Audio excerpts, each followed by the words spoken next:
everybody, and welcome to Spooky Scary Saturday number 81. We're getting close to 100, guys.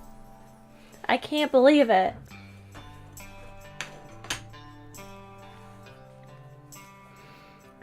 I'm gonna need some honestly epic suggestions for the 100th episode of Spooky Scary Saturday, guys. Anyways, we're gonna be reading some creepypasta today.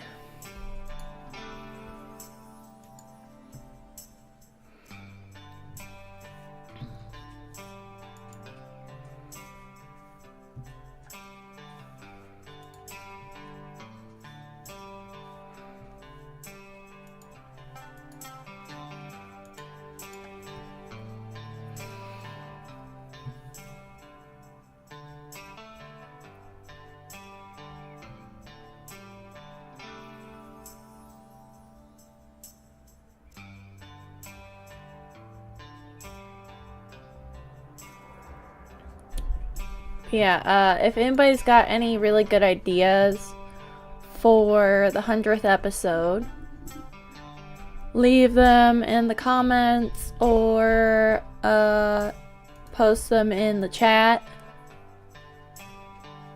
if you're here live.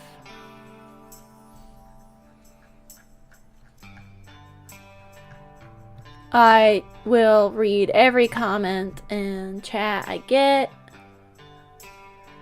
I'll respond to what I can respond to, because, you know, can't, like, just because of how things are worded, you can't always respond to things.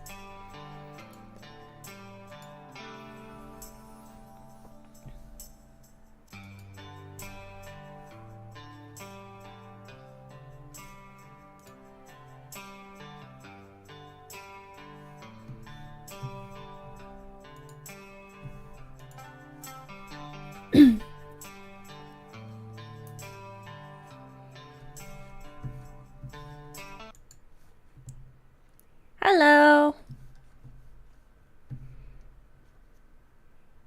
Okay, this one looks good.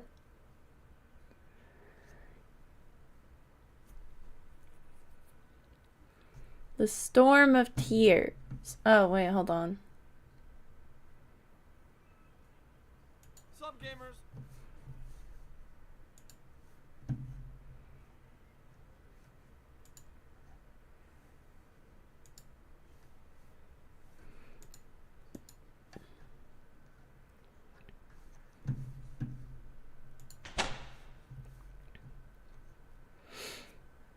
Anyways, yeah. Tonight we'll be reading Storm of Tears, written by Wentz Hesselman, edited by Craig Groshek, and thumbnail art by Craig Groshek, as always, with creepypastastories.com.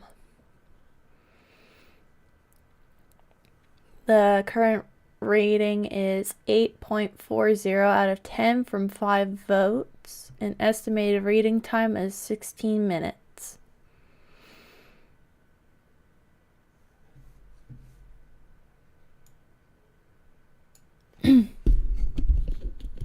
We all ready? Okay.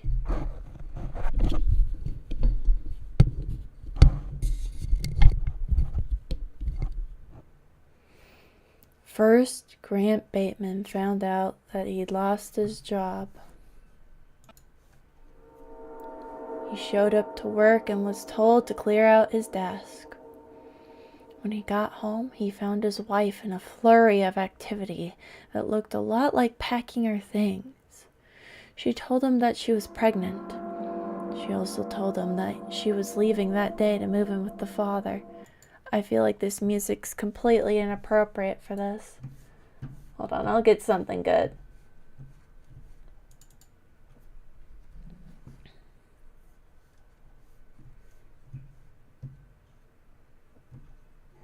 Give me a minute.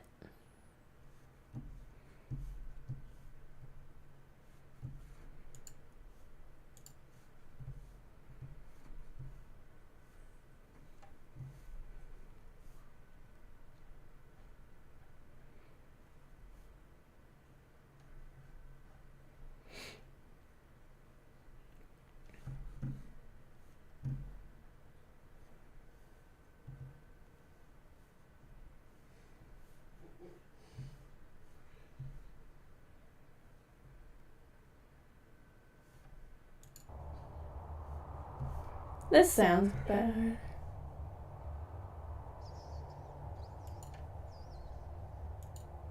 There we go.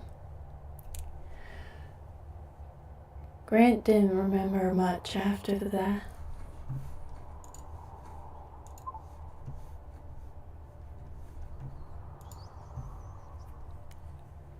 He recalled seeing double and staggering his way to the bedroom as the front door of the house slammed shut with a note of finality. He collapsed onto the bed, partially made it underneath the covers, and plummeted into sleep. He woke several times, unsure if it had been hours or days. A few times he had one of those half-dreams about being late to work. Then he'd remembered he didn't have a job to be late to, and he dozed off again. His childhood eventually bled through, and he found dreams about being back at home. There was the iron shadow that was his father. He never really dreamed about his mother. The more the years wore on, the more she was just a face that flashed across his mind. In his dreams, she was little more than an unoccupied mask, a hole in the sand of his psyche that filled with water at high tide. There was the inevitable moment where he woke up and he couldn't get back to sleep, caught between a full bladder and bowels at critical capacity. The trip to the bathroom felt like a mountain hike. He shivered like he was spiking a fever. He fell into the toilet and he thought about Bilbo Baggins and the dwarves riding their barrels down the river as he let loose everything he had. Fragments of his dreams started to bob up in the back of his eyes. Not concrete images, but the whispers of them, like stale flavors that ride up with belches. The trip back to bed was exhausting. The empty stomach by itself wasn't enough to keep him awake. He was out cold again. He was back to the undreams, as if watching a television set with a cracked screen. Actually, that's what he was doing. He blinked hard at the ruined set. Static filled the screen beneath the webs of the ruined glass. He looked around and saw that he was sitting in the skeleton of an easy chair that was resting on the rickety planks of a wooden floor.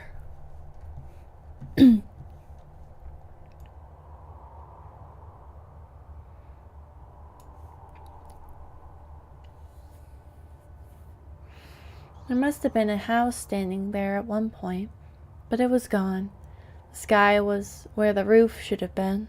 A few splintered boards hinted at where walls had been, lined up like broken corn stalks after the harvest. He squinted at the countryside glowing in the late sunlight. The blue sky was starting to turn colors. He faced the shaded side of several buildings. A house, one that was intact. A barn.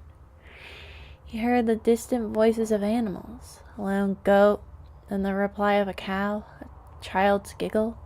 There was a woman's voice. "Dinner! Dinner's ready!" Wind chimes swelled to life from somewhere as a cool breeze picked up. He was about to get out of the chair when he was startled by the sound of knocking. It was coming from the floorboards directly beneath his chair. He was wrested from the dream by the sound of real banging. Someone was beating down his door. He tried to ignore it, but the longer he waited, the more insistent the knocking became. Then a female voice shouted his name. Could his wife have changed her mind?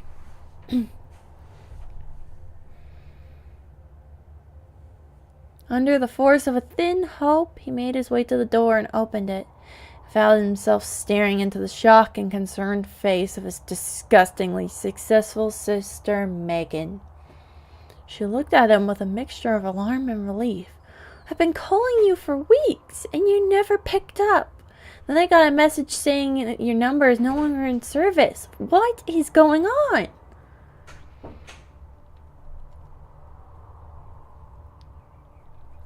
He was about to ask her what she meant when he saw her line of sight go past him, and her face went pale. He turned around and saw a scene that he couldn't explain. Last he knew, he had decided to lay down for an extended nap, but the house behind him was utterly trashed. The last memory in his mind of the kitchen was him getting out some of the beer at the bottom of the fridge and setting it down on the dining room table.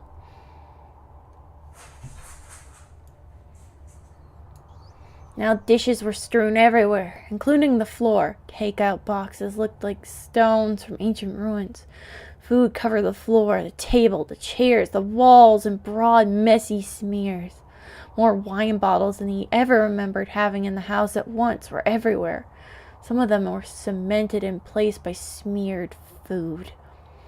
Beer cans were lined up in places like steadfast soldiers. A few flies sang together, punctuating the silence. Fragments of memory returned to him. Walks down to the convenience store for booze. Mostly booze. The phone's incessant ringing, apparently his sister, but everything else was a blank. "How long have you been trying to call me?" he said, his voice crackling. "A couple of weeks at least. I've been worried sick about you. Where's Kimberly? I couldn't get in touch with her either." "She told me she was pregnant with someone else's baby, and then she left. She told me right after I lost my job." Megan's eyes flashed in comprehension. "So, this?" She gestured to the destruction behind him. "I don't remember any of it. All I remember is sleeping and going back to sleep and using the bathroom." Shock and pity mingled in her expression, but he could also see the gears turning in her head, which was rarely good. "Grant, you can't afford this place by yourself, and it doesn't look like you're going to try to either."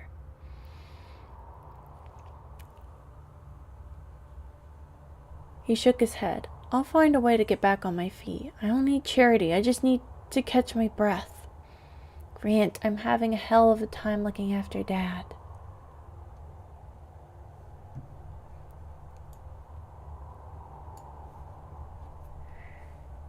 He immediately rolled his eyes and groaned. And realistically, he needs someone to be with him around the clock. "I can't do it with a family and all, and you." "I'm not going back there. You need a place to land right now until you get your head together. Come on. I'm in charge of Dad's finances. I pay the utilities and everything with his money. You wouldn't have to do anything or pay for anything. Just make sure he doesn't bust his head open in the tub or wander off the property, and make sure he eats. I'm serious. He went looking for one of his war buddies that died 15 years ago. Police found him in the woods. He thought they were soldiers coming to shoot him."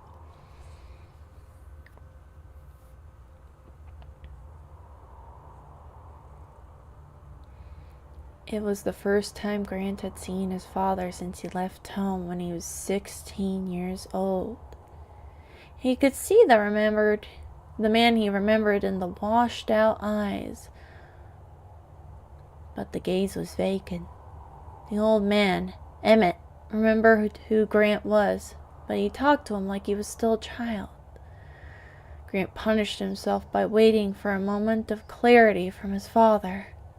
He expected that at any moment he'd look around and realize what year it was, how old his children were, and give Grant the most satisfying admittance of fault that he could manage. Neither moment ever came. The man was lost someplace where time and guilt couldn't find him, and Grant hated him for it.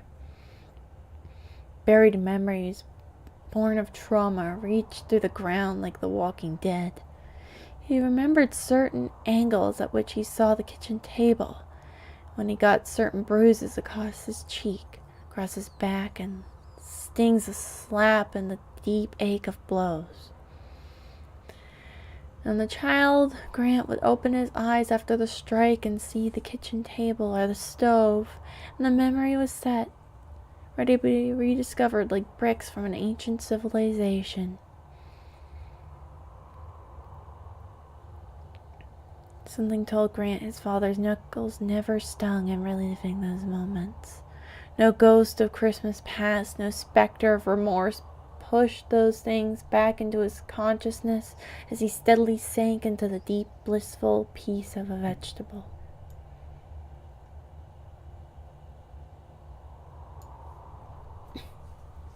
No wonder Megan doted on her father so much. She never got the rough handling that Grant did. He never figured out why. He more or less figured that his crime was being a boy. Younger Emmett had bad preoccupation with women, but he just must not have been one of those dads, not with the way Megan kept looking after him.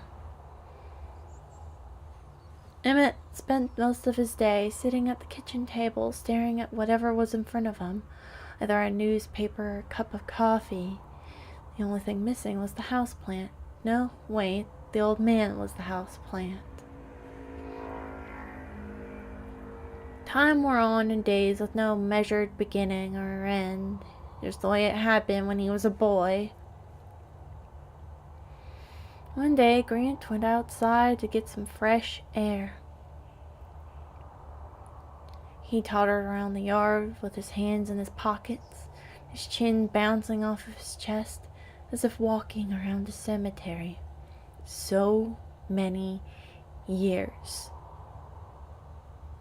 So many years he spent pacing that same soil, counting the seconds until he'd be able to leave and never look back. So many years he didn't understand that one quick phone call to the police would have ended his suffering. But no, he'd never been filled in there on the fact that there's nothing abnormal about an abusive alcoholic. He spent so many years he spent distancing himself from this place, physically and mentally. So many years, and his only getaway was out here with the animals that used to fill up the stables, the little bit of garden that his mother entrusted to him. Something about the plants in the soil helped him, soothed him, created distance inside of him between his soul and his soulless father. That was one of the things he remembered about his mother, her way with plants. Whether they were for eating or just for blooming. When she wasn't hurt, she was outside. Dad didn't like to come outside back then. He certainly didn't like to go near the barn. Well, no, he did go out there to drink from time to time, but one day he just stopped and never went out again.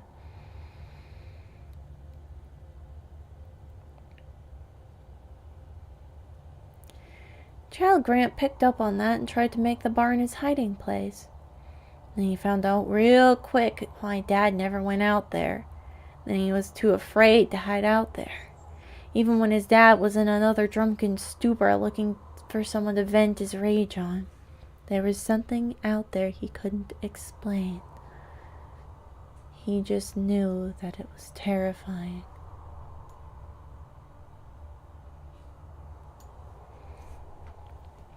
The barn was the only part of the property that didn't seem to have changed at all.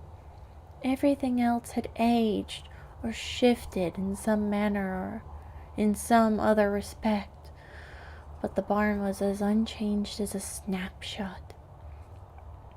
Grant shuddered and tried not to look at it, but he found himself throwing glances on it.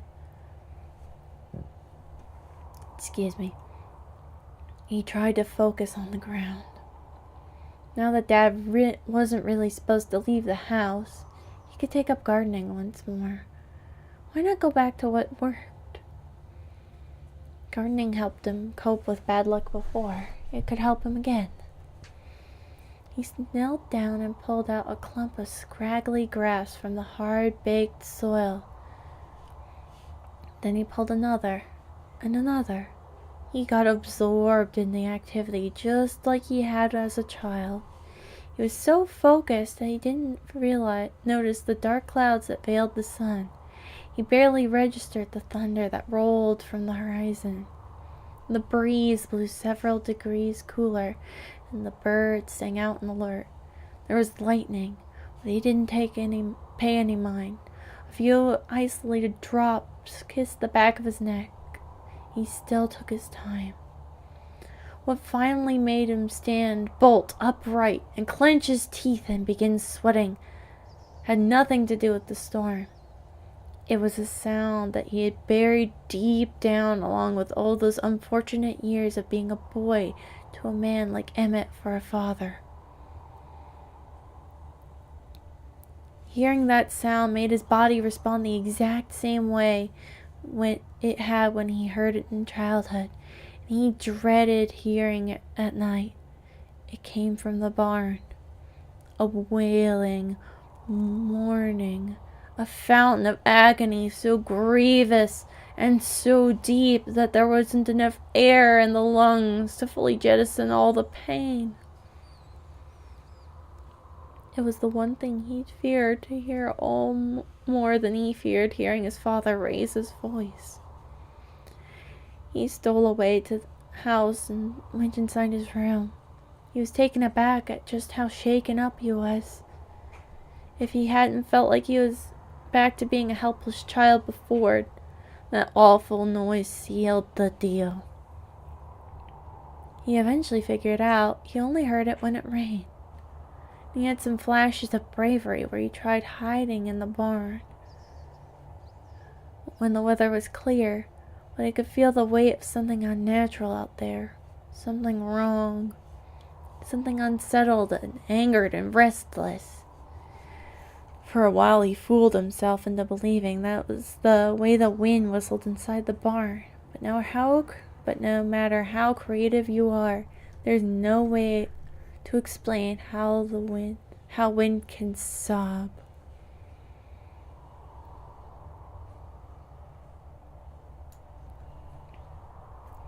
He tried to take comfort in the fact that the sound only ever came from the barn. She can't leave the barn. She can't leave the barn. He muttered to himself in a strained voice that was more child than adult. It had been his mantra every single day, and there he was, clinging to it like a tattered teddy bear. Underneath his blind fear, he felt even more ruin.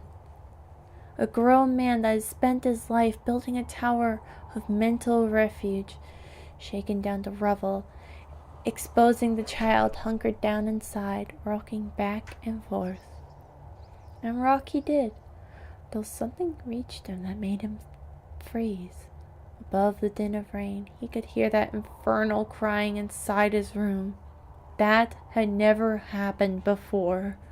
Beads of sweat purled on his forehead in an instant, and he shivered hard. He prayed that the rain would come down harder and drown out the sound. Yeah, that was it. The rain was just too soft. Nothing had changed. The sound wasn't any closer. There just needed to be more rain. The drops began to come, and his prayer was answered. The drops began to come down in sheets until the water battering his windows became pure white, and the sound was as unbroken as static. He felt better. His heart was still racing, but he felt the tension leave his shoulders. Right before the shadows of two dark hands slammed against the glass, with fingers splayed out, long fingers. Grant screamed as the palms drummed the glass with the intensity of the rain. A face congealed from the distortion of the rain, a forehead pressed against the glass, and eyes fixated on Grant, anchoring him in place. The thing's mouth opened, and the wail shook the walls of the room, shook his soul as it tried to duck down in some deep, safe place inside him where the caustic waters of that terrible hour couldn't leak in. He began to see double again. He could hear his heartbeat loud and clear as the sound of everything else shrank back. He closed his eyes. He must have passed out, because when he opened his eyes, he had a migraine and a terrible thirst. The storm was gone, and so was the screaming apparition.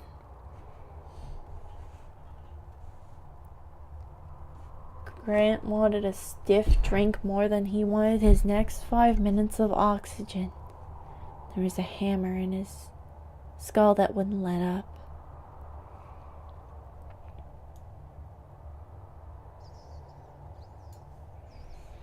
He found among his own belongings a trickle of bourbon and a bottle he had long forgotten about.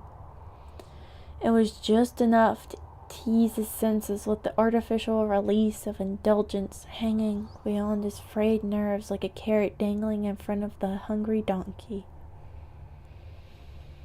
Between the whisper and a buzz of desperation, he had a mind to see if there was anything stronger than water out in the barn. And if there was, he'd be rewarding himself for his courage.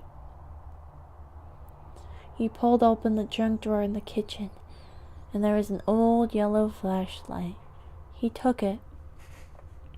He regarded his father for a moment, who was still sitting at the kitchen table. He had his hands in front of him, as if reading a newspaper that wasn't there.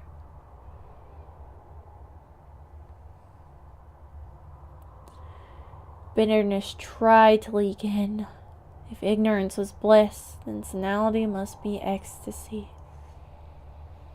He shook the flashlight at the barn and continued. He could see one of the two great doors was open slightly, as if someone could be inside peeking out. He felt the old terror bloom inside of him, but he choked it back. His thirst was stronger than his fear. Most of the sky had cleared up, and they could tell that the sun was starting to ride low, but darkness was still a ways away. Yeah, he had time for what was developing in his mind. Each step forward, that barn was like a turn on a volume knob that was wired to his heartbeat. He just shook his head at it, trying to focus on that scant buzz, and plodded steadily towards those doors until he was close enough to kiss them. Cool air breathed on him from between the doors. He clicked on the fluky flashlight and looked around. It looked the same. It smelled the same. Dad must have not ever set foot in here. He shone the light around until he saw something laying on the rickety floorboards. It was his super soldier action figure. He had dropped it last time he had been out here when he was a boy, when he had seen her there for the first time. That was when he got the idea that she was confined to the barn. It was the only place he had ever seen her. Up until that last downpour, the barn was the only place he had ever heard her.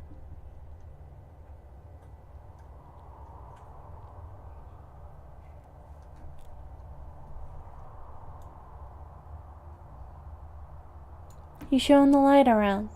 There was Dad's homemade cabinet, cobbled together with misshapen boards of plywood and nails and hinges. It was a wonder if it could ever stand up where the doors could work. The hinges were held together with nails instead of screw, so the inside was more or less an Iron Maiden. The inside was full of husks of rust that had once been paint cans and oil tins. He wouldn't have found the bottle of whiskey if he hadn't lingered on the tall kerosene lantern that was in front of it. Surely he was dreaming. Surely that wasn't an unopened bottle. It was. There was a neighbor just like it with a little bit left. But here was another bottle that had gathered decades of dust, untouched. Grant didn't know if whiskey got better with age or not, but he was about to find out. Most of the cork had crumbled and fell into the amber liquid, but Grant didn't care. His thirst overpowered his concern over all else. Turned out that aged whiskey didn't get better, nor did it get worse. The harsh aroma of the liquid filled his nostrils, and in that moment it was the most comforting thing in the world. He lowered the bottle to breathe, and he stopped for just a moment. For half a second. What are you doing? For half a second, he thought that he smelled rain, but it kept sampling in the air, and apparently it was just a fluke, because all he could smell was that dusty old barn. The ancient hooch made him shudder a few times. The stuff had a kick to it. He wanted to chug it. Each nip he took, he swore something around him changed. He'd be damned if he could put his finger on it, though. His view of the world was starting to sway like a ship. He found that the old barn wasn't so scary anymore. It was great. It was like his own private tavern. He could actually practically feel the old place wink at him, and he winked back. He drank to his wife. May the bitch be found in a shallow grave by the highway. He drank to his perfect sister, who had somehow charmed the universe into handing her everything from the moment she was born. He drank to 27 years of screwing up, despite his best efforts to erase his old life and create a new one from the ground up, after being buried alive in it.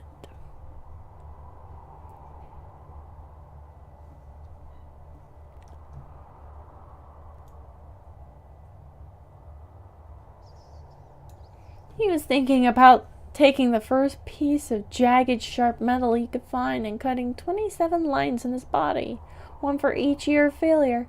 And just like that, there was a knife in front of him. It was in a hand. The hand was attached to a girl who had to have been about 6 or 7 years old. She was smiling even as the dark blood ran from a gash in her throat and stained her striped shirt and blue overalls.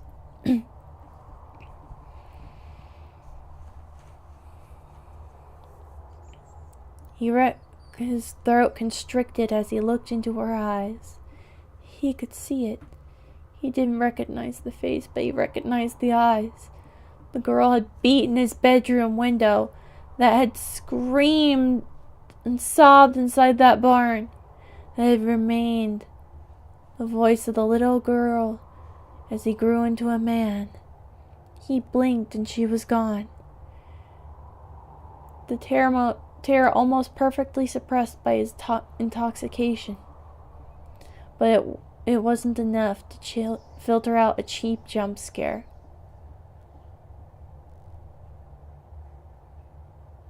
The barn door clattered open, and there was his father staggering inside like he used to.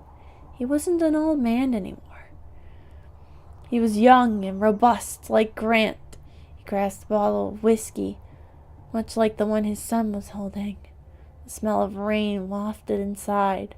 Grant's inebriated father pulled up a wooden bar stool, bald of any cushioning, and slumped on it.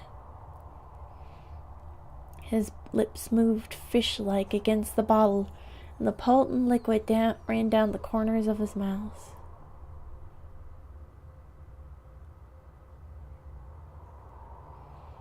Before too long, a little boy and a little girl ran inside the barn, chasing each other. Emmett barked a syllable that was probably supposed to be "Grant!" The boy ran off somewhere before his father could fully form the world. And the girl remained. Something about the barn floor fascinated her. Something about the girl fascinated Emmett.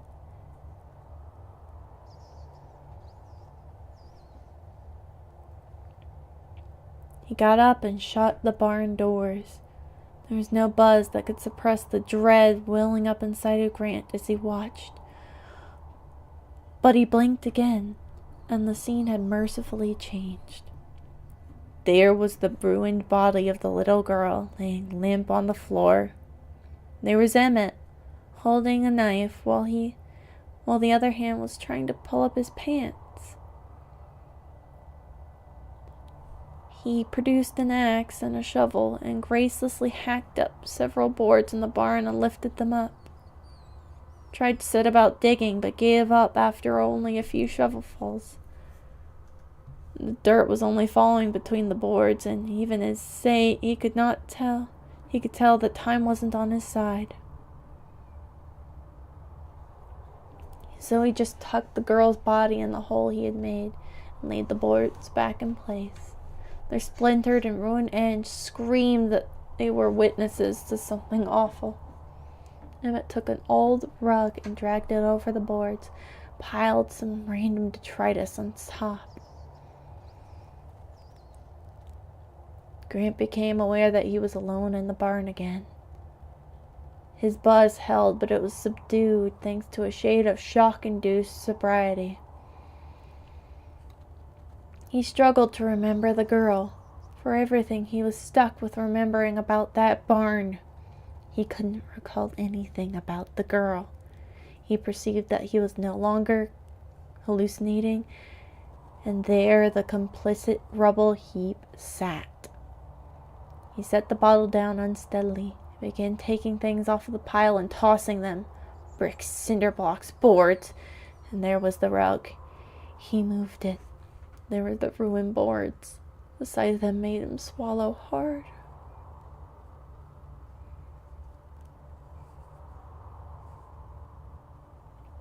Emmett was sitting at the kitchen table when Grant came through the door. "Done any digging in the dirt? Any gardening, Grant?" Grant deposited something in front of his father. A knife. Between Grant's drunkenness and his father's senility, he couldn't tell if the old man recognized the murder weapon or not, but he certainly stared at it a long time. "How'd you find that?" He finally said, "I did some digging in the dirt, Dad." More staring at the blade.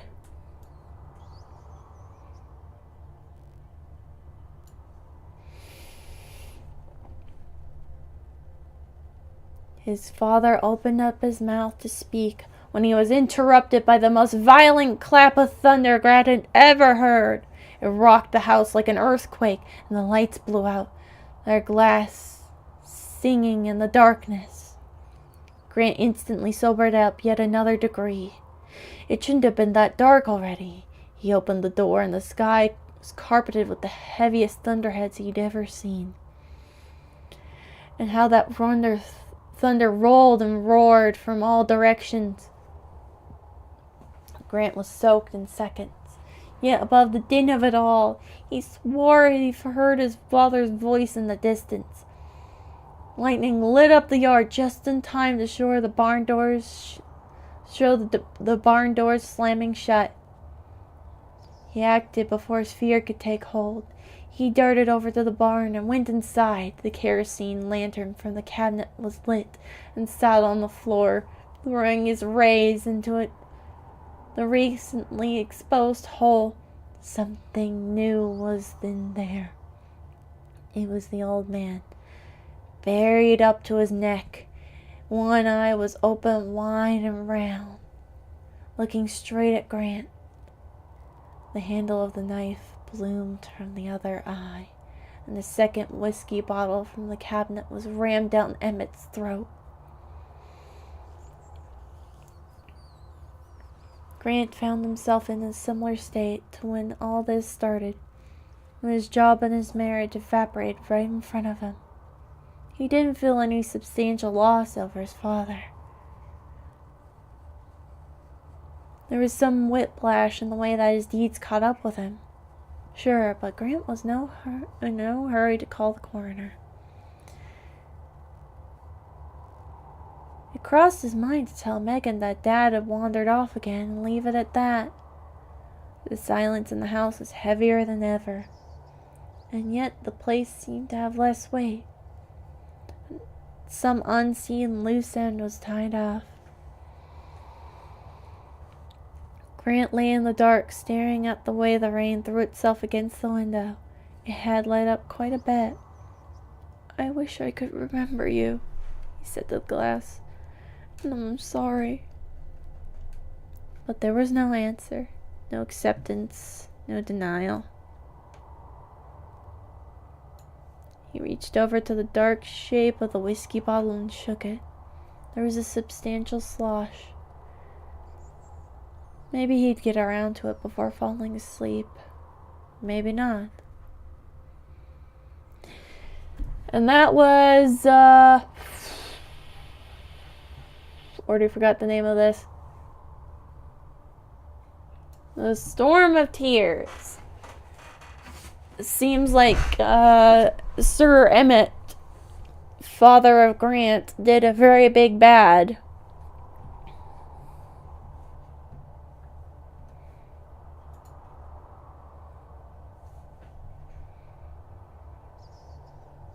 That do be happening on occasion.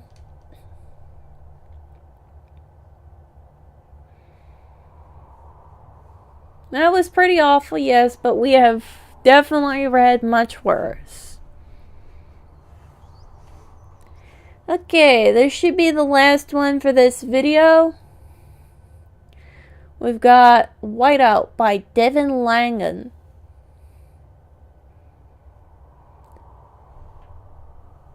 Edited by Craig Groshek. Thumbnail art by Craig Groshek. And narrated by Otis Gyrie.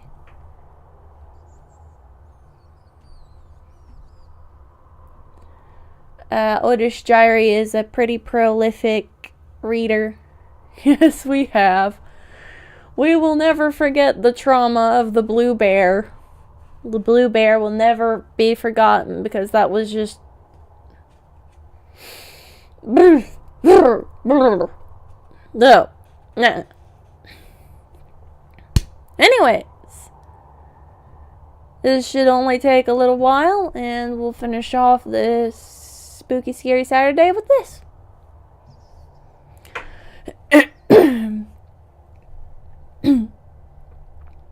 Outside, the wind shrieked against the window pane. Never, of course. The news had said that there was a blizzard headed her way. Stacy had been rushing around the house since 5 p.m. trying to get her bags packed. She was hoping to hit the road by 7 so that she could get to her mother's before the storm hit hard. The twins had been playing in the room quietly for most of the evening with their coloring books. 5 years old, and already they looked like they had a gift for art. They couldn't keep the color in the lines. But today, that just meant they were thinking outside the box. She was grateful that they weren't asking her a million questions for a change. She wanted to get them packed. She wanted to get them gone from here. Stacy was not going to put up with another night of Tom's abuse. She had married him 7 years earlier and really loved him. But after the twins were born, he changed. The drinking first, then the drug use. At first she blamed the stress of his job, but then she blamed herself. She tried to pay more attention to him, to his needs, but nothing she did seemed to make him happy.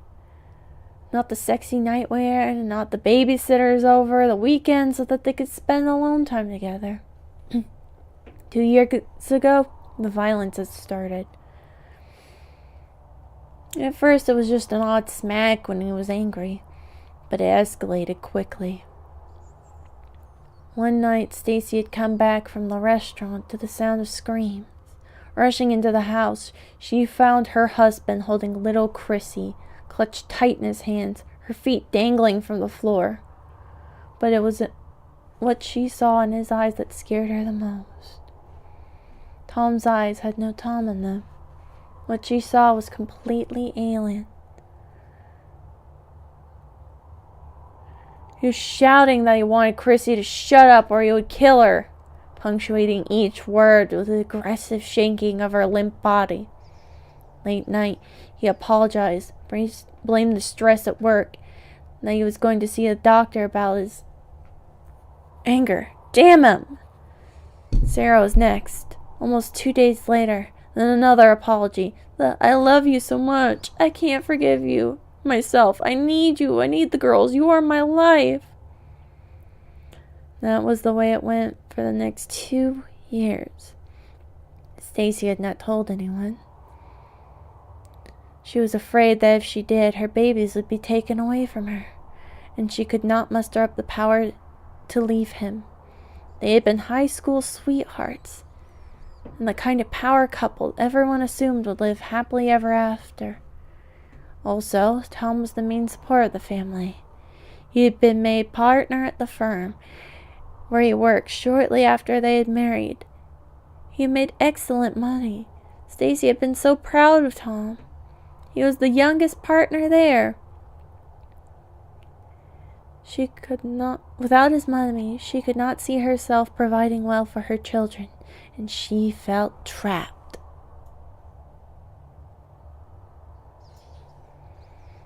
Last night had been the breaking point, though. Todd had been good for over a month or so.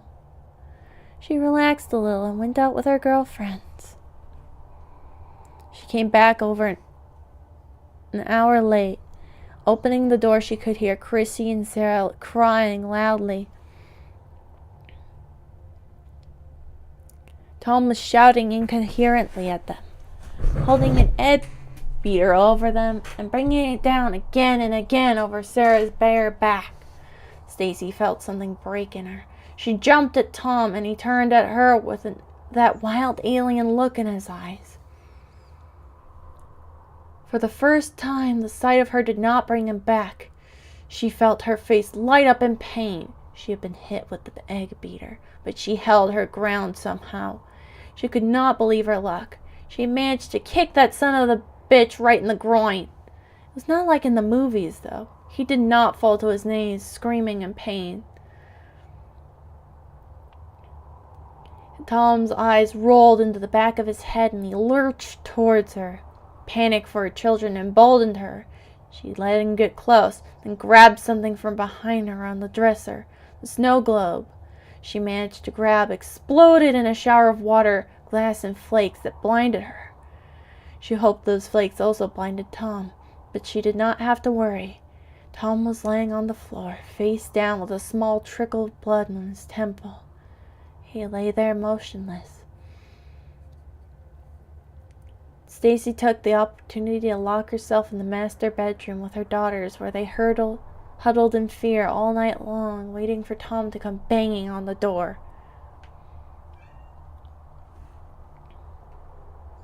The next morning, Stacy woke to the car of a car pulling into the drive. During the night, Tom had managed to wake up and get out of the house without disturbing her or the children. The twins had woken up to the sound of the door slamming shut downstairs. Could you hush? Is it Daddy? Sarah looked up with a swollen red face. Strangely, there was no fear in the voice. A cold, dark chill went down Stacy's spine. The children think this is normal. Then the knock at the door. Tom's voice came through the 1-inch thick wood. He began apologizing, but she dismissed his voice. They think it's normal. The thought momentarily gripped her in a stranglehold, forcing her to dry heave in shock. Tom continued his apologizing, and she snapped out of her trance-like state just in time to hear him say he would be back home from work late. Then they would talk about this. This is how she came to find herself packing like a madwoman, trying for the first time to stand tall against her husband. All day she could not shake the fact that after what that man, the father of her little ones, had done, the children were acting like nothing had happened. And she would not let them grow up like that. She would not let them become victims. There was really no plan. She would head to her mother's and tell her everything. She needed the space to think and to decide how to take control of her life again.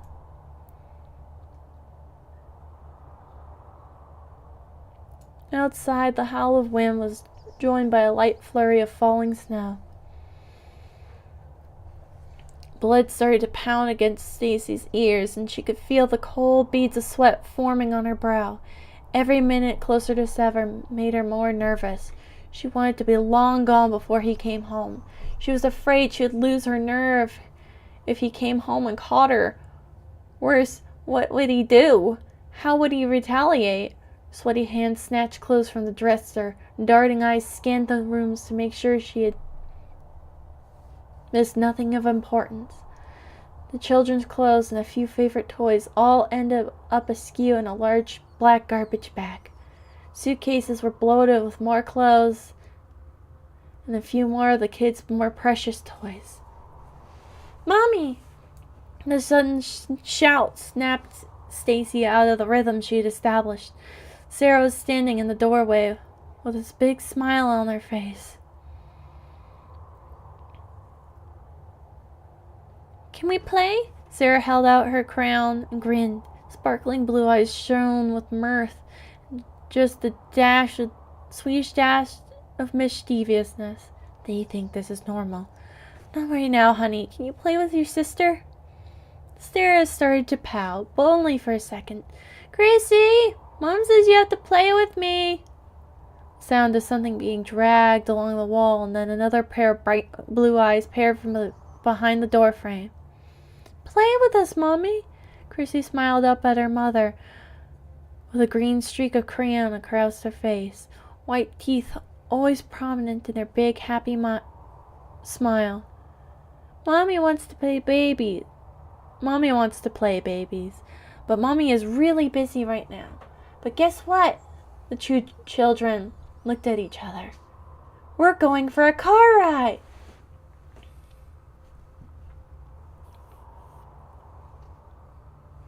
"Yeah!" the children cried gleefully. "For French fries?" "That's right, honeys. You like the car, but now you have to play until Mommy is ready to go. Can you play nice for Mommy?" The children nodded quickly, and with one look over their shoulders, they disappeared down the hall, bouncing away in unison. From the kids' room, Stacy could hear their excited chatter.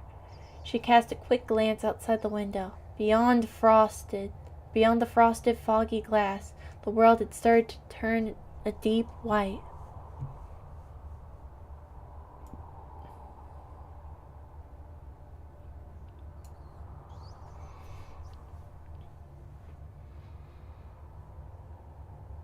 The town's oldest and most remote truck diner was almost empty. Steve, the owner, was washing the counters and dreaming of getting home. Tonight there was going to be something special on TV, and he didn't want to miss it, and it was getting cold. He hated these storms, and he just plain detested the cold. Shivering, he looks up at the small chime above his door, and a familiar face appears the gust of cold, wet wind. The sheriff glances about the diner before entering. Brushing the snow off of his jacket, he orders the usual coffee and he takes with him on his rounds. Afterwards, Steve goes to pick up the change left on the table in its usual place, as the cheap bastard makes his way back towards the exit.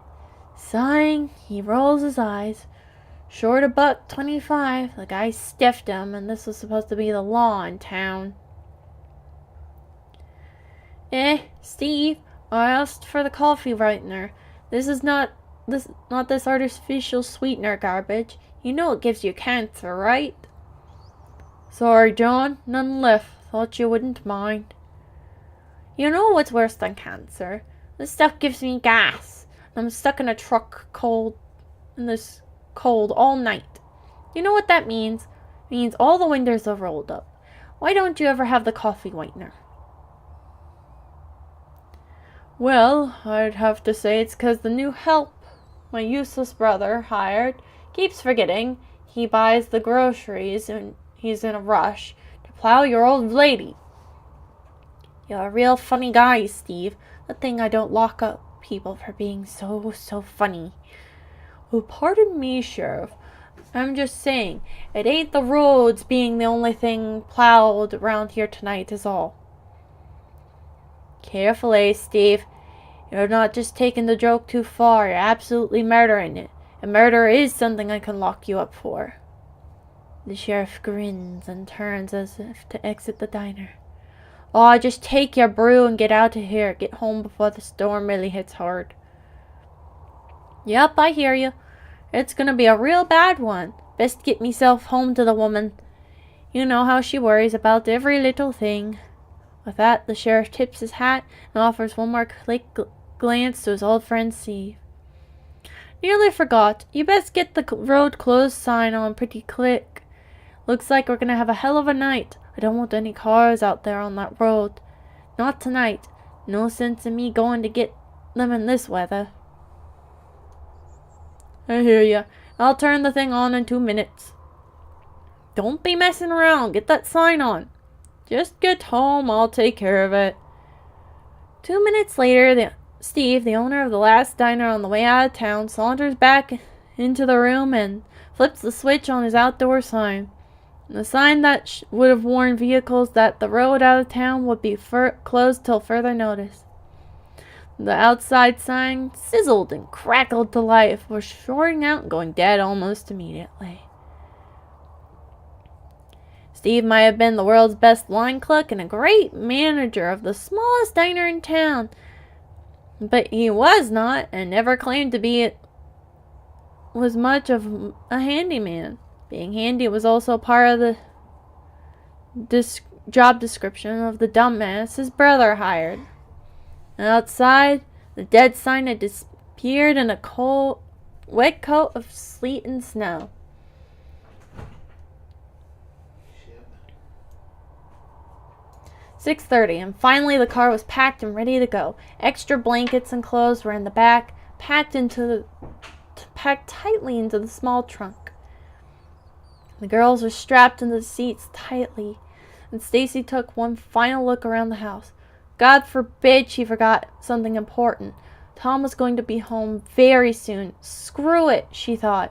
On her way out the door, she picks up a rock by the outside stairs. In just the briefest moment of hesitation, she sends it flying through the large picture window, shattering it into its own storm of glass shards. She allows herself a quick feeling of satisfaction and briskly heads for the car. Maybe Tom would freeze tonight. She could only hope. The old car finally pulls out of the driveway at exactly 6:45. The snow beneath her tires makes that satisfying crunching noise and sparkles like powdered glass in the headlights. It's already almost too dark to see. What she was doing was right, wasn't it? It was nearly a 6-hour drive to her mother's house. 6 hours in the summer if you obeyed the speed limit, and it was going to be a long night. Stacy, mother of 2, waitress at the local Burger Heaven, and recently empowered woman, pressed down on the gas and escapes with her daughters into the blustery winter night.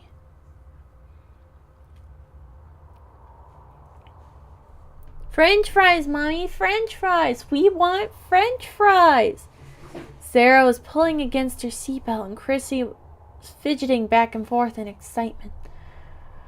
Stacy, in a hurry, had forgotten her promise to them. Okay, babies, we can have some French fries. The drive-thru window at McGregory's should still be open at this hour. The weather should still be okay downtown. They wouldn't be closed quite yet. Best of all, she wouldn't have to stop at the old diner just on the outskirts of town. I thought she was still speaking at that point. Whatever.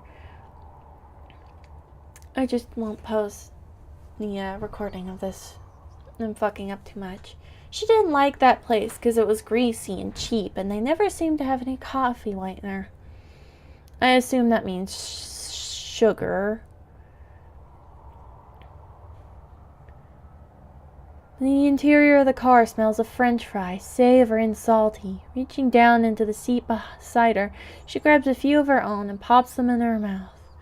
She didn't realize how hungry she was, and now finally away from the house and safe with her little ones, she's able to relax a little. She made it. The children munched happily on their less than nutritious dinner without a care in the world. In the back, Aunt Stacy helps herself to a couple more from the bag beside her. With the food in her stomach, she was feeling better. The anxious trembling had subsided, and she was feeling a lot more confident now in her decision. She takes in the soft, misty glow of the street lights and the falling snow. It had already gotten thicker since the time she'd pulled away from the drive-through window only moments ago. But she didn't mind. She'd been driving a long time and was used to a little snow. Within 10 minutes, she reaches the edge of town and the road out. She glances to her right and smiles. The truck stop was still open, and she could see the owner inside, through the big windows. There are no other cars in the lot but his. Looking back to the road, she focuses her vision ahead. In her rear-view mirror, the lights of the town slowly dim down and finally disappear, lost to the darkness of the evening and falling snow. Steve looks up from mopping the floor. Now the empty diner was quiet except for the Coke machine humming in the back. He had seen something outside, just barely. Though, a vehicle just passed this place. That can't be right, though, he thought. Leaning the mop against the counter, he heads towards the window. Beyond the lights of the diner, there's only an empty darkness. Something didn't feel right. Then it clicks. The sign wasn't on. There was no light from the sign. Grabbing his coat, he rushes out into the parking lot. Snow pelts against his face and sticks to his unkempt beard. He runs with an uncoordinated gait towards the road and slips on a patch of ice. Damn it! Standing up, back up gingerly, he manages to get his soaked and shivering body out of the road. Oh, god damn it! He mutters. Down at his feet, a set of tire tracks already being buried in the fresh snow. Letting his eyes move up to the dark sign, he shakes his head. Stiffed a buck 25, and now this? All he wanted to do was go home and watch Tokyo Night Nurses in its original, uncensored version. Could my luck get any worse? He mutters. Then the very cold, how he hates being cold, and pissed off Steve just starts his way back into the diner. In a cozy home on the other side of town, a couple were enjoying a little time together. Then the phone rang. Phil, but he likes to call himself the Philip, jumps up with a start. He looks like a child caught with his fingers deep in the cookie jar. Lisa gasped one last time and reached out for the phone. Hello? Yeah, it's Steve. Your husband around? No, he shouldn't be back for another hour. He's making rounds. God damn it again. What's all this about? You sound even more pissed off than usual. Is Phil there? What are you talking about? Cut that crap. I turned on the sign like your husband asked, but Phil didn't do his goddamn job because it ain't lit, and I'm not taking the blame for it. If he's here, tell him to get his ass over here as in pronto. Yeah, I'll call him and make sure he gets the message. Do that. Steve, can you get a hold of my husband? And if you call, you can get a hold of my husband. And if you call the station, they'll relay the message over the radio if it's important. Right, didn't even think of that. Thanks. Yeah, sure. And do me a favor. Can you unwrap yourself from Phil's dick long enough to tell him that if the sign isn't fixed within the next hour, he's gonna be looking for new work and a new squeeze toy. Before Lisa can answer, the dial tone of the now flatline phone silences her. What's up? Phil mops away his sweat and looks sweat-soaked hair from his eyes. Some sign it's not working or something. Oh yeah, yep. I was supposed to fix that, but never got around to it for... Phil stays with a boyish grin. Obvious reason. Well, Steve wants you to fix it tonight. Do we have time for one more? Phil starts towards Lisa. He tries to pull the covers off of her naked body. Don't be stupid. Steve's pissed. Just go make him happy. There'll be other times. Phil looks like he's about to actually pout like a child, only for a second, then does as she says. Heading downstairs, he finishes doing up his shirt and leaves the house of the town sheriff. His high beams try to slice through the darkness. Nearly blinding light is reflected back at Stacy. Snow has really started to fall now. No, that's wrong. Snow isn't falling. It's being dumped by the bucketful. She can feel the wheel jerk against her grip. She fights the car, forcing it to go where she wants it to go. Beneath the car's tires, the road is turned into a thick soup of densely thick wet snow and ice, threatening to wrench the control of the wheel right out of Stacy's hands. Hunched over, she stares intently out the window into the night, trying to detect even the faintest glimmer of a yellow line on the road, but it's not possible. This is how it's been for the last 40 minutes. 20 minutes ago, she stopped singing 100 bottles of chocolate milk on the wall with the twins. Children are highly sensitive to their parents' move. They are sitting quietly in the back. Stacy knows they aren't asleep, though. She can hear them passing toys back and forth quietly and giggling. But then the silence was broken. Where's Daddy? Yeah, Mommy. Where's Daddy? Are we going to see him at Nana's? The kids are bored and finally notice something isn't quite right. Daddy has to work. He can't visit Grandma with us tonight.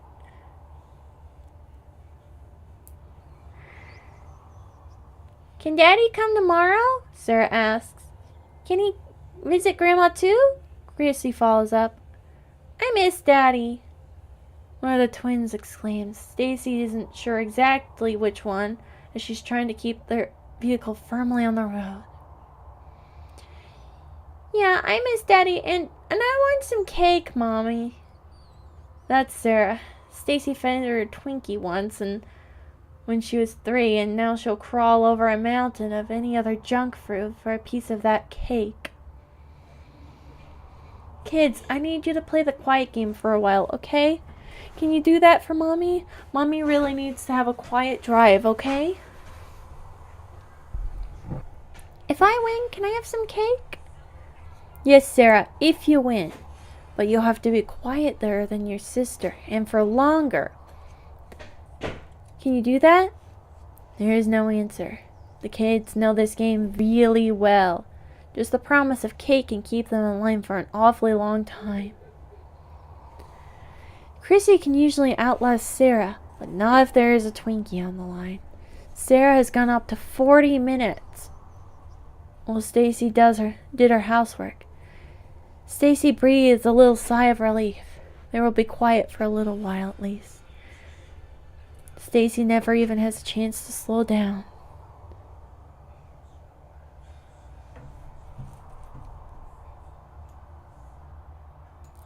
The events unfold for her again and again. A nightmare scene stuck in some angry replaying loop. The French fry meant for Sarah had been thrown off target and hit Stacy in the corner of the eye. She had been startled so badly that she lost concentration, but only for a moment. She turns around reflexively to scold Chrissy. That's enough time for disaster. She glanced back. She caught what the animal's eyes reflecting in her headlights, but they were too close. She doesn't even slam on brakes. There's the sickening sound of the thud of the deer's body slamming and breaking against the hood of the tiny car, and the even worse of the sound of glass smashing inward towards Stacy's face as the deer's head is crushed against her windshield. There's blood everywhere. The deer's body is carried up and over the top of the bruised vehicle. The heavy deer, combined with the unforgiving road, is too much for the car to remain in control. The wheel pulls out of Stacy's panic grip as she instinctively slams down hard on the brakes, fighting to regain herself and control the doomed vehicle. Within seconds that somehow last a lifetime, the car leaves the road, crashes down the steep embankment on the left side, only stopping when it mercilessly smashes into a thick trunk of a tree, causing a cascade of dead snow and evergreen branches to splash through the broken windshield into the interior of the wreck. Then it's finally over. The entire front end of the tiny car is buried beneath a freezing swamp of thick, wet snow, pine needles, and splintered wood at the base of a tall evergreen. The tree and its armies of brothers all jut towards the sky, like frostbitten stalactites cursing at the storm now howling in a rage around them. There's crying somewhere in the distance. There's something warm in our arms. Tom? Where was Tom? Where was she? What had happened? Someone was shaking her. Blinking, Stacy's eyes opened fully. She had managed to come to. Chrissy had climbed into the front beside her and was shaking and crying loudly. Stacy's head hurt. Reaching up to her forehead, she can feel a large gash, bleeding profusely. Mixed with her blood is a slew of sharp pine needles stuck to her forehead. Stacy feels dizzy, but awake and more alert by the second. Now she can hear Sarah in the back crying in terror. Forgetting about her pain, she reaches out for Chrissy and manages to mumble to Sarah to come up front. Both children are in the passenger seat. She looks them over. Neither seem to be bleeding, but there are already bruises on Sarah's face. Stacy wondered how long she had been out. Thank God for safety belts. Mommy! Sarah's panicked voice was pleading with her. Shh, honey, it's okay now. We're okay now. She pulls Sarah's warm, trembling body against her own, where she shivers in fear against her chest. Mommy, what happened? What happened, Mommy? Chrissy's confused voice reaches out over Sarah's crying. We're okay, sweetie. Mommy just had an accident, but we're okay now. You're not scared, are you? But we're okay now. I have completely lost my place. God damn it.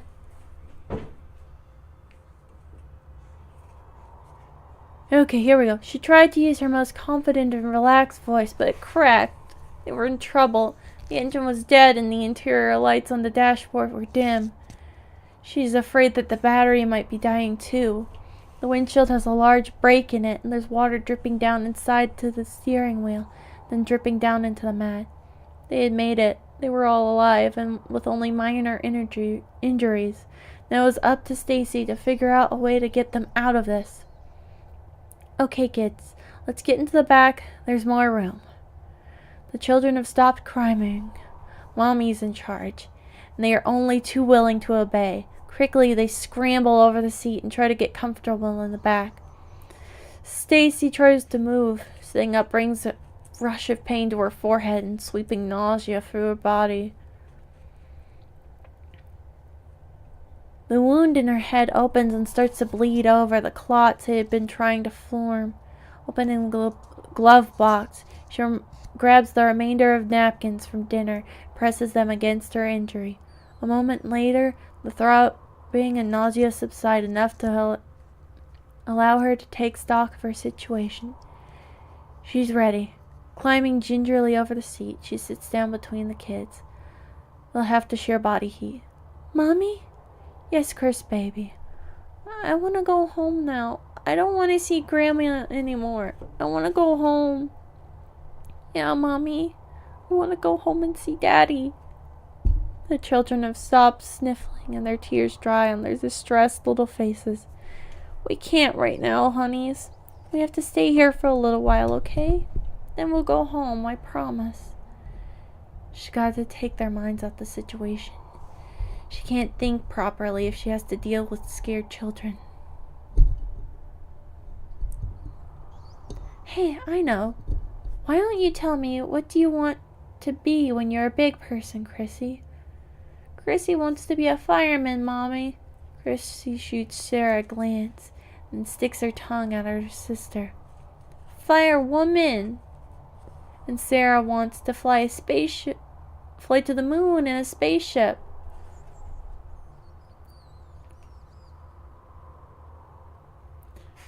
Now Chrissy laughs a little. Daddy says she wants to be an astronaut.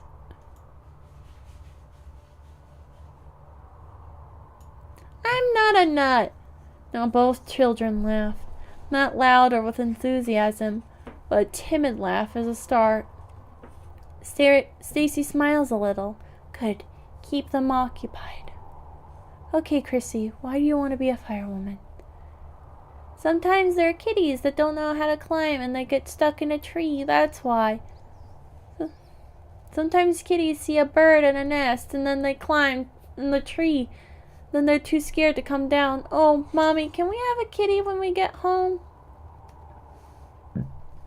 Sarah pulled tight against her mother, moved their mouths to Stacy's ear, her hot breath tickling her cheek as she speaks. Chrissy really wants a kitty for birthday, she whispers. Well, we'll have to see. Depends on how brave you are. And you have to be really, really good right now.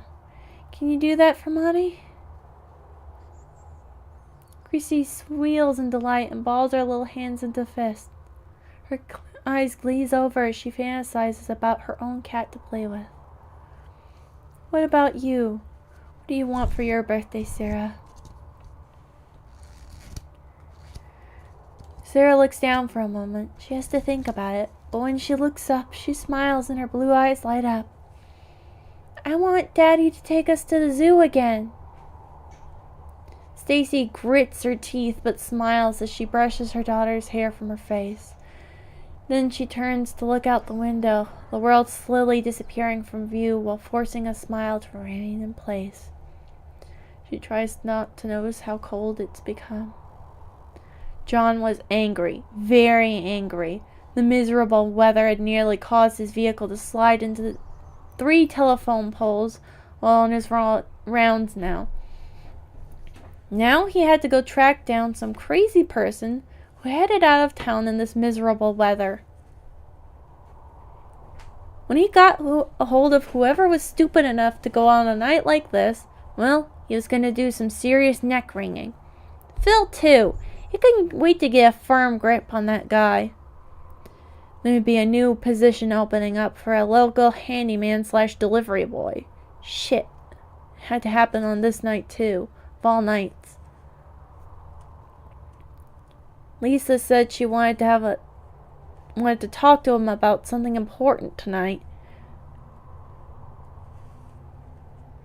When he got home, he's pretty darn sure she was caving and going to let him go on that fishing trip with his buddies this spring, as long as he was willing to talk babies again.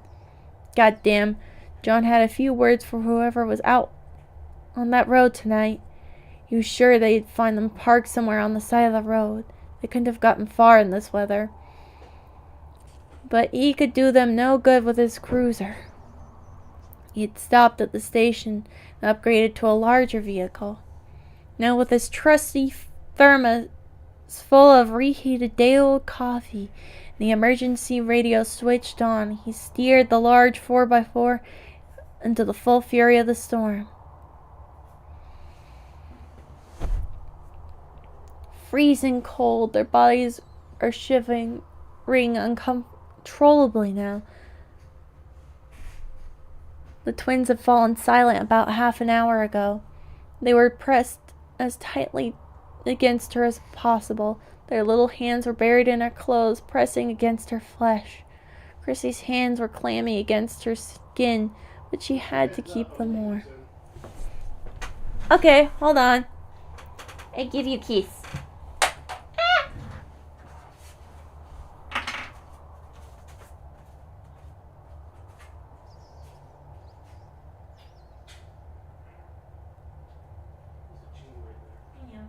I'm determined to finish this story.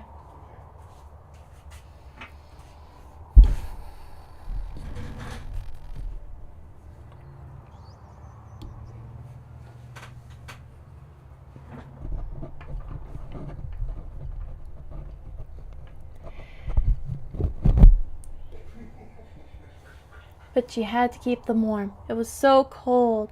The coats and boots and gloves were doing little against the onslaught of snow. The car was now completely covered. The inside was one big refrigerator. Stacy was so thirsty. Her throat was so dry. She was fairly certain that she's lost a lot of blood from her forehead. She's wondering if she might be going into shock now that her adrenaline rush was over. Twice she had thought about drinking the pool of collected ice water from the car seat. Two things held her back, though. First, she was sure she remembered that you don't let a person go into shock drink. Second, she worried that the cold water would suck more energy from her body if she drank it. She needed to conserve energy. Her children needed her heat. But this could not go on for long. Idiot! She remembered the blankets and extra clothing inside of the trunk. Why didn't she think of it earlier? What the hell was wrong with her? Besides being about to pass out. Feelings of guilt flooded her. There was a first aid kit inside of the trunk. It had chocolate bars, wrappings, and bandages. Most important were the blankets and clothing. They were going to make it. They could outlast the storm, and tomorrow Stacy would head to the road and wave down the snowplow. They would be saved. She just had to get to those blankets. It was going to be rough, though. She had to fight the storm. The car was buried under the snow, covered in pine branches, and she did not know how deep down it was on the ground. One wrong step in deep snow could be disaster if she broke her ankle in the twisted pine.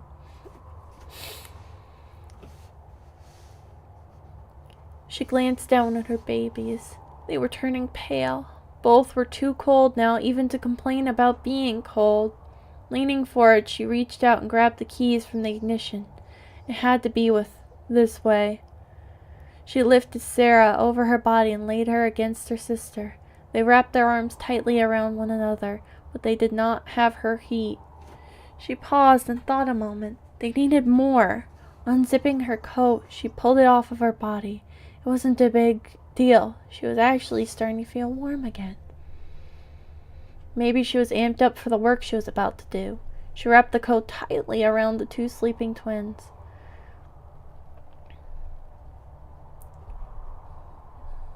They did not protest or even open their eyes.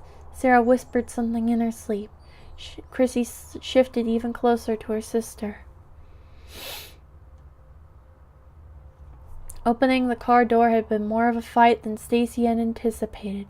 She pressed her full weight against the side. Just when she thought it was not going to budge, it gave a little. Then shifting around, she was able to press her feet against the side and push with all of her remaining strength. The door opened enough for her to immediately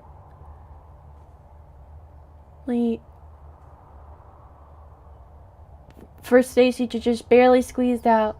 She stepped into the thigh-high snow. Quickly, she closed the door behind her. She was immediately assaulted by the angry wind. It bit her in the face and attacked her exposed hands and fingers. The wind also moved like an overzealous lover up under her sweating, making the cold she suffered feel all the more encompassing. She would have to move fast before she went numb and could not move at all. Slowly, she plowed her way to the back of the car. All that remained exposed was one corner of the trunk. The rest was lost under 5 inches of snow at least. Reaching out for purchase, she slipped. The ground was uneven, and she was swallowed up by the snow. The bitter grip of the cold had threatened to suck away what little energy she had left. See you in the morning. See you in the morning, hon. Don't forget the plan. Yes. Get up, go to Walgreens around 10, get Mom a card. Go see Mom. And I'll pick you up. Yes. The freezing blanket chewed at her senses. Her skin screamed in agony, pulling herself up. She felt terribly weak. This was bad. There's blood on the surface of the snow. The wound in her head was still spilling her life essence out into the white world that threatened to become her tomb. wave of nausea slammed through her body and she heaved.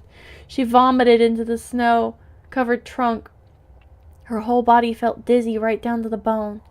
She was certain she was going to fall over again, but the thought of her children in the back seat, she knew if she gave in, she would probably not get up. Bracing her legs against the sturdiness of the car's bumper, she gathered her wits. The dizzy spell passed and she was back in control. The first thing she had to do was push all the snow off the trunk so that she could open it. Wrapping her sweater around her left hand, she pushed the snow off. It was hard work, and her soaked sweater was offering her very little protection, but she managed to wipe off enough snow that she'd be able to open her trunk. She reached into her pocket and grabbed the keys. Stacy's hands were shaking uncontrollably. It didn't help the wind whip snowflakes were biting at her eyes. She could barely see the keyhole. Shielding her eyes with her left hand, she brought the key down, but her hand would not stop shaking. The key would not find its target. It poked at either side of the hole and scratched against the paint, but it would not go in. Stacy started to cry. Frustration overcame her very being. She smashed her left arm down to the top of the truck. "God damn it, you bitch, get the hell in there!" She screamed in desperation. Then, like her orders had been obeyed, the key slid into the lock. Triumphantly, she turned the key. It would not give. She had been holding the wrong key. In her weakened state, she mistook one brass-colored key for another. Her stomach heaved again. But this time, all that came out of her mouth was a wail of anguish. She pulled the keys out and began to jingle them in front of her swollen eyes. Not that one, not that one, not that one, that one! She grabbed the appropriate key this time. One more try. Let's get this right. Her fingers were now numb and unresponsive. She moved her hand down to the keyhole and shielded her eyes with her left arm. Reaching out for the keyhole, she tried to steady her hand. The key slipped from her numb fingers into the snow. Horror crossed her face. This was not right. The key was supposed to go into the lock. The lock was supposed to open. Stacy was supposed to get the blankets. She was supposed to wrap her children in them and wait till the storm died out. That was what's supposed to happen. Not this.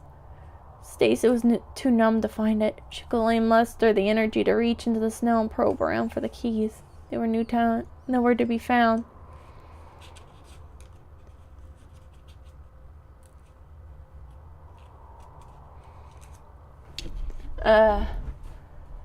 Here we go. She dropped to her knees. Tears were streaming down her cheeks and freezing to her skin. Her nose dripped, and she started to bawl loudly. Thrashing around in the snow, she desperately searched for any sign of the keys. The snow had now swallowed them up, like tiny delicious morsels. There was just no use. She had failed. She had failed herself, and she failed her babies. She wanted to faint right there. She wanted the snow to cover up and to let her die. Beyond the wind, her ears, the wind laughed at her. The girls. Stacy's left hand reached out and grabbed the top of the trunk. Then her right hand found hold. The snow had already covered the metal again and threatened to make her lose her grip. Stacy was not going to let it. She pulled herself up and slowly brought herself to her feet again. "Fuck you, it's not going to be that easy." She lifted up her right hand and extended her middle finger. She waved it around in the snow. "That's right, fuck you!" Stacy screamed into the dark void. She was not going to quit now. She had her babies to think about. It was easier to get back into the car. Stacy had to use her body to pack the snow away from the door. She was beyond feeling. The task was nothing to her now. She didn't feel the cold. In only minutes, enough snow had been moved to allow her to pull the door open with both hands. She managed to climb back inside and pull the door closed behind her.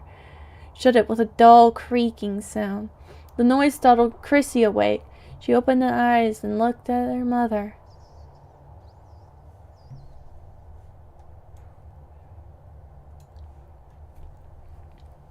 "Are you a snowman?" she asked in a hoarse whisper. Stacy looked down at herself. She was covered in snow. Her clothing was soaked and plastered with it.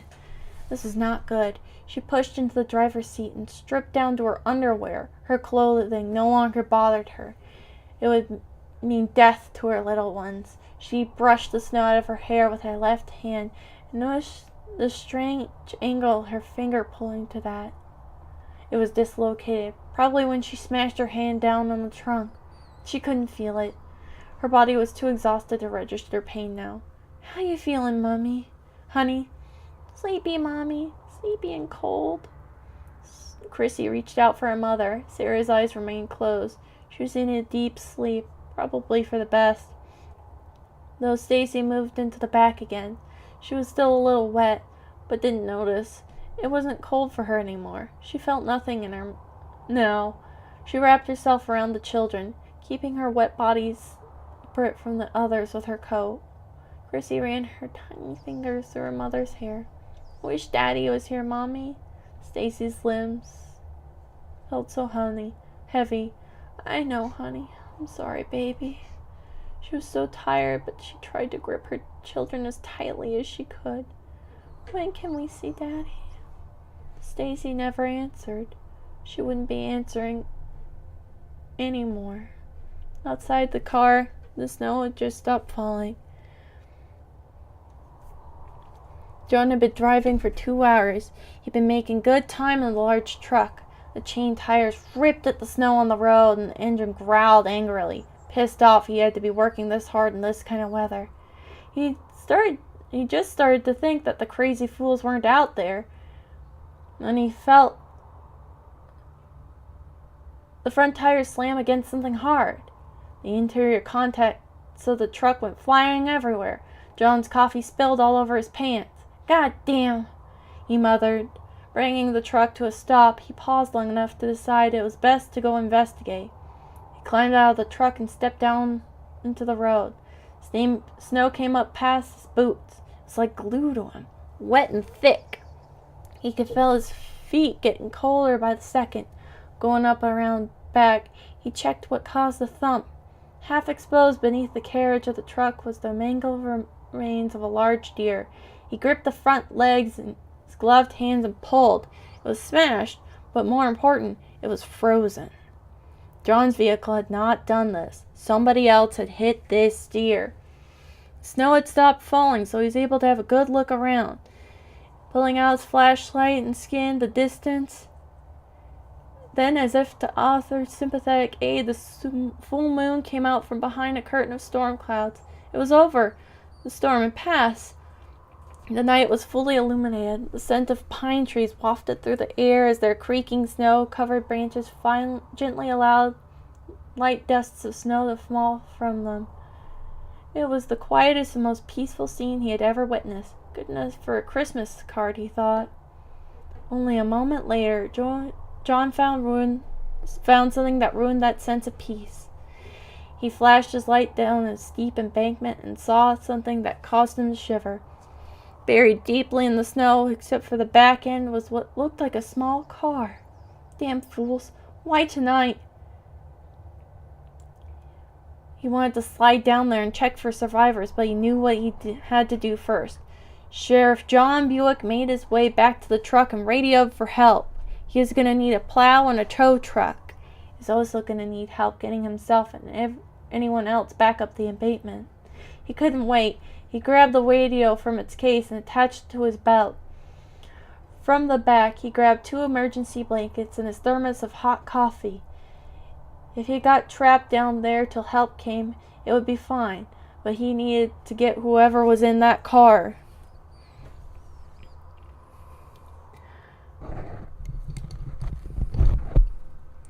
Sliding down the embankment on his now soaked ass didn't improve its disposition, but the car seemed too quiet. There was something odd. The snow at the back had been disturbed. It was there at the side too. Maybe an animal? He wasn't too sure. But the snow was definitely not dispersed the same. Then something caught his eye. On the bumper, exposed was something glittering. He reached out and brushed the snow away. They're caught on a sharp corner was a set of car keys. Now what the hell were those doing there? John's radio clicked to life, startling her. He dropped the keys. Instead, he pressed the button on his radio. John, here. What's up? Got that help coming? Yeah, boss. What'd you find out there? Car. How is everyone? Let me check out. John pushed his way through the deep snow. It was cold. He could feel the warmth slowly being leached out from his body. Grabbing the door handle, he pulled hard. With a slow, painful groan that echoed deep inside the surrounding woods, the car door opened. Hopeful, John slowly bent over and glanced inside. Jesus, Mary, Mother of God. It was Stacy and the kids. John knew them. They were Tom's family. He and Tom had worked some cases in court together. John had been to their house for dinner. Good family. Stacy was naked skin. She was cradling her 2 children in her arms. The twins. What were their name again? Christian and Sarah? That's it. The children looked like they had been wrapped in their mother's coat. He glanced around the inside of the car. On the front seat of the driver's side was a set of frozen clothes, Stacy's. The passenger seat had fries all over it. The glove compartment was open. The back seat had the family. On the floor, more French fries and napkins. He reached down and picked something up. This was the thing that made his lower lip heavy and then trembled. In his big gloved hand, was a tiny green Crayola crayon.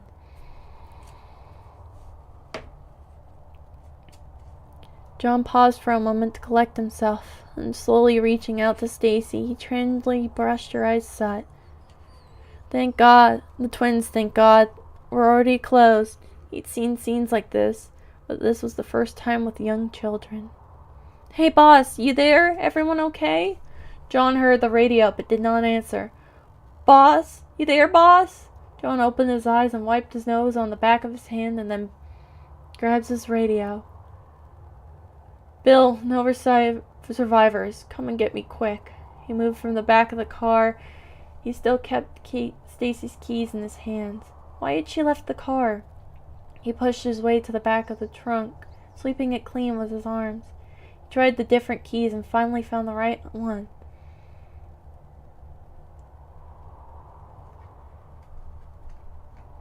Trunk popped open. There inside was a suitcase, a couple of packed garbage bags, and an assortment of blankets. These things could have saved him. Daddy? John looked up, startled. Daddy? He had heard it, the faintest whisper, but it was there. Pushing his way back to the car door, he swung it open. One of the twins' eyes were open. She was moving, but just barely. Her voice was low, just a whisper. If the night had not been so quiet, he would have never heard her.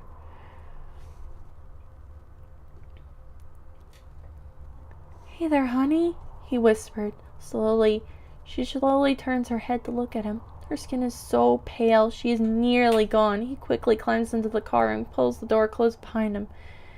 You're not Daddy? No, but I'm his good friend. You remember me? I'm Uncle Johnny. He grips her body close to his and reaches out for the other little one. Hope still starting to build, but within seconds it's dashed. I want my daddy. I know. Don't you worry, though. We're going to take good care of you. Get you back to him, okay? Child blinks, her eyes slowly, and nods her head in approval. She turns to look at her sister while John clicks the radio.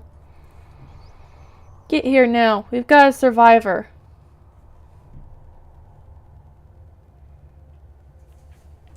Really? John doesn't pay attention to the rest. The little one has turned back to him and speaking again in her soft, exhausted but matter-of-fact voice. I changed my mind. I want to be a firewoman too. Me and Chrissy. We can help kitties together. Sarah sighs softly and rests her head against John's chest. He nods and tells her that she can be anything she wants, as he gently strokes her hair, trying to comfort her and maybe himself. Outside, the snow begins to softly, ever so softly, fall. I I had not planned on going that long, but I really didn't want to cut it off in the middle. So, oh my god, that kind of fucking destroyed me, honestly. That made me so upset.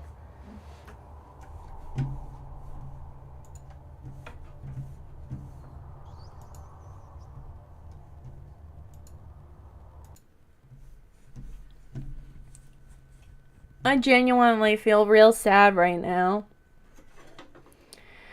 But that'll be it for tonight, guys. Thank you for hanging out with me tonight. Yeah, that one was all sad. I was expecting creepy or scary, not just depression. But that's how it goes sometimes. You take a gamble and you lose sometimes. A lot of times. Anyways, don't forget, everybody, tomorrow is Mother's Day. So if you have a special mother figure in your life, show her she's special. I know I'm gonna go out and spend some time with my own mom.